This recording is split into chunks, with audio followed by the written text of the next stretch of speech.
ये जिस तरह के समय, जिस दौर में पुतिन की यात्रा हो रही है भारत में, और दोनों देशों की एक दूसरे से जिस तरह की आकांक्षाएं हैं, उम्मीदें हैं, आपको लगता है कि ट्रंप का जिस तरह का बर्ताव रहा है, हम उसको अचीव कर पाएंगे, एक दूसरे की उम्मीदों पर खरे उतर पाएंगे, या ट्रंप का अड़चन यहां भी कुछ गड़बड़ करेगा?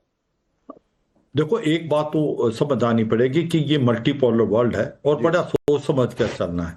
हम एक स्ट्रेटेजिक ऑटोनॉमी का मुजाहरा किया है। हमने कहा है हम सब के साथ दोस्त हैं और हमारे रूस के साथ भी अच्छे रिलेशन है, हमारे अमेरिका के साथ।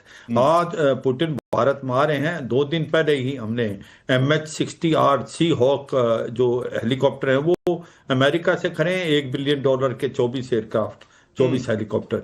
तो ये सच्चाई है। ये इसके मायने क्या हैं जब पुतिन भारत में आ रहे हैं?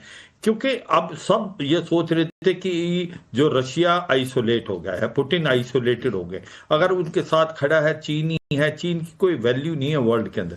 मगर आज वो जब भारत के प्रधानमंत्री के साथ पुतिन खड़े होते हैं तो उनका कद बहुत बड़ा हो जाता है। आज वो ऐसा लगता है पूरे वर्ल्ड में वो आइसोलेट नहीं है, उनके साथ भारत खड़ा हुआ है। और ये बहुत महत्वपूर्ण है ये मैसेज भेजना। और जो भारत को फायदा क्या है, देखो भारत ने बहुत ही एक टाइट रोप है। हम ये नहीं दिखाना चाहते अमेरिका पर, वेस्टर्न वर्ल्ड को, कि हमारा झुकाव रूस की तरफ है, क्योंकि हमारा ट्रेड बिजनेस भी है, हमने हथियार खरीदते हैं। बात ऐसी है, सबसे इंपॉर्टेंट चीज क्या, कि हमारे और रूस के रिश्ते इतने मजबूत हैं कि अब जो हमारी डिफेंस डील होने वाली ये गेम चेंजर है। S-400 जिसने बहुत ही काबिल तारीफ काम किया था ये ऑपरेशन सिंदूर में, उसकी हम 5 रेजिमेंट ले चुके हैं। वो उसके साथ हम 3 से और 4 और लेना चाहते हैं। S-500 की बात हो रही है जो कि उससे भी बहुत बेहतरीन है, हाइपरसोनिक मिसाइल को भी रोक सकता है। वो एक प्रकार 5th एयरक्राफ्ट स्टेल्थ को भी रोक सकता है, उसकी बात हो रही है। फिर बात हो रही है आपकी Su-57, क्योंकि 5th जनरेशन एयरक्राफ्ट चाहिए। वो मुकाबला उसका F-35 के साथ है। मगर Su-57 का फायदा, मैं 10 सेकेंड, Su-57 क्यों बेटर है, उसका 1/3 उसके रेट है, उसका transfer technology make in India बनेगा और बेहतरीन एयरक्राफ्ट है। तो ये सच्चाई है, ये विन विन सिचुएशन है, दोनों देशों को बहुत फायदा है इस मित्रता से। भारत और रूस का संबंध, बिल्कुल आपने कहा कि विन विन सिचुएशन है, इस तरह के रिश्ते रहे हैं, दोनों परस्पर दोनों के लिए लाभकारी रहे हैं, इसमें कोई दो मत नहीं है।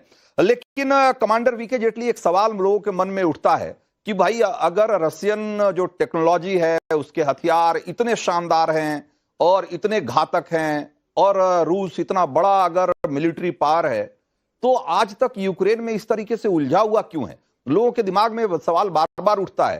हालांकि वो उसके 50 अलग तरह की वजह हो सकती है, लेकिन जब भी बात करते हैं कि S-400, S-500, Su-57 और 75 तमाम बातें करते हैं, और फिर भी हम देखते हैं कि एक पड़ोसी देश में पिछले 4 साल से उलझा हुआ है। मुझे लगता है कि आपका जो ये प्रश्न है बिल्कुल सही है। शायद रशिया ने भी यही सोचा होगा कि मैं ज्यादा से ज्यादा 100 दिन के अंदर निपटा दूंगा यूक्रेन को, उसने भी सोचा होगा। लेकिन शायद उनको भी अनुमान नहीं था कि यूक्रेन के पीछे भी कई शक्तियां लगी हुई हैं जो उसको सपोर्ट कर रही हैं, चाहे वो यूरोपियन देश हो, चाहे वो अमेरिका हो। तो उनकी अगर सपोर्ट जब तक यूक्रेन को मिलती रहेगी, तब तक रशिया के लिए इतना आसान काम नहीं है कि वो पूरी तरह से यूक्रेन को घुटनों पे बल पे लेके आ जाए। तो इस प्रकार से अमेरिका अभी भी परोक्ष रूप में उसको हथियार सप्लाई कर रहा है। यूरोपियन यूनियन के देश उसको सपोर्ट कर रहे हैं। नाटो के देश जितने भी हैं वो चाहते हैं कि भैया तू नाटो में आएगा ही आएगा, हम तुमको लेके रहेंगे।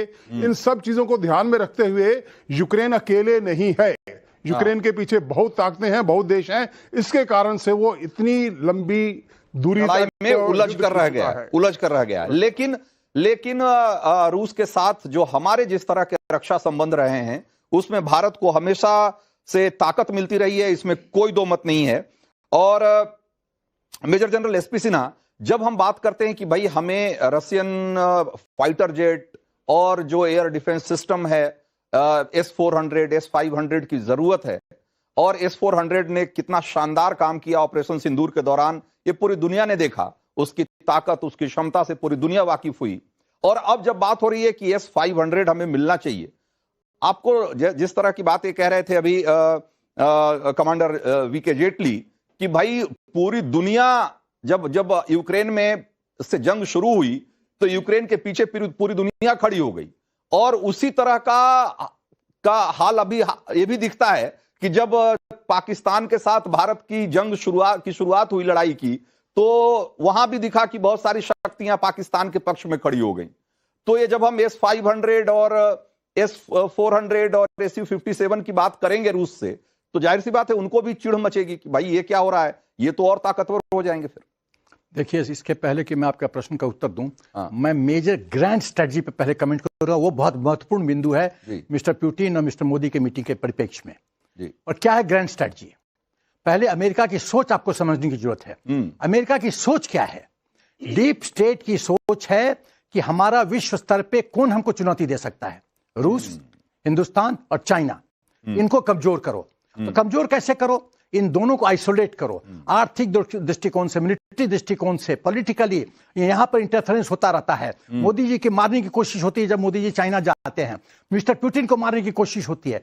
तो डीप स्टेट चाहता है कि ये सबसे जो शक्तिशाली विश्व में दो लोग हैं, इनको एलिमिनेट करो। ये समझने की जरूरत है। यदि ये समझ में बात आ गई तो बाकी चीज तो इंपॉर्टेंट है, लेकिन महत्वपूर्ण बिंदु ये है। आप देखिए कि आप क्यों हमारी दोस्ती इंपॉर्टेंट है, क्योंकि हम एक सुपर पावर बन चुके हैं। दूसरा सुपर पावर रूस है।